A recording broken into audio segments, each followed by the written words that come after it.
But keep your circle small. This is one of the greatest lessons that we'll learn in the ministry of Jesus. Jesus had a small circle.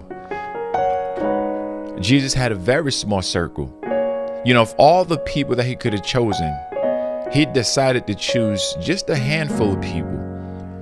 I was listening to a clip the other day, and Tyler Perry was just talking about how, the higher you go, you got to make sure that circle is really small, because there are people that get on your boat as you get higher, right? As you start to get up, that they're going to put a hole in that boat.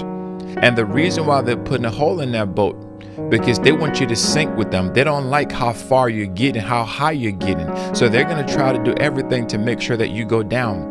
There are people that their lives is messed up. They've made horrible choices, horrible decisions, and they're looking for ways to infiltrate your life with those same type of decisions. They're looking for ways to bring you down. So you're going to have to keep your circle very, very small, right? A lot of times we think that, we need a large number of people around us. But when you look at the ministry and the life of Jesus, of all the 12 disciples, Jesus was closest to just 3. Again, he narrowed it down. He chose 12, but he was the closest to 3 of them. That is to let you know, anytime that God is elevating you, you have to be careful who you get around you, because there are people that will act like they're for you. There are people that will smile in your face.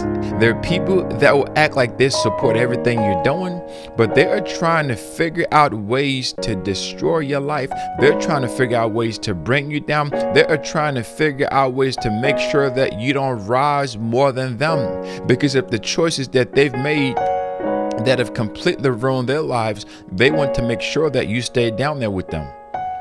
So I want to give you a few verses here to take a look at. That as God is raising you up, as you are rising, you have to be careful about around those that come in your presence. I remember one time I was working on a project, and I've had this happen a few times. You learn from them. And there was this guy, I knew him from high school way back in the day. He came in, it was a big project, a lot of attention and stuff like that. He came and was like, man, I want to be a right-hand man. I want to be a right-hand man. If you need anything, man, just call me, just let me know, da-da-da. And I'm thinking like, wait a minute, bro. Like, won't even talk like that. I haven't seen you in a long time. I haven't seen you in a few years, and you just show up because I'm working on this project and you want to be my right hand man. Do you know what that means? And I'm like, yo, I don't even have your phone number, man. How you gonna be my right hand man and I don't even have your phone number? We don't even talk. The point of it is this: there's so many people that will come around you as God elevates you, as you are in your season of elevation. People are going to start to flock to you. You're going to have to make a decision, right? Who do you allow in that inner circle? And that inner circle sometimes is not but just maybe like a couple of people. Listen, your inner circle don't have to be 10, 15, 20 people. I've seen so many celebrities. I remember watching one celebrity, a real famous person, a basketball player, and he was talking about how his circle was so large when he was like in the NBA making tens of millions of dollars per month.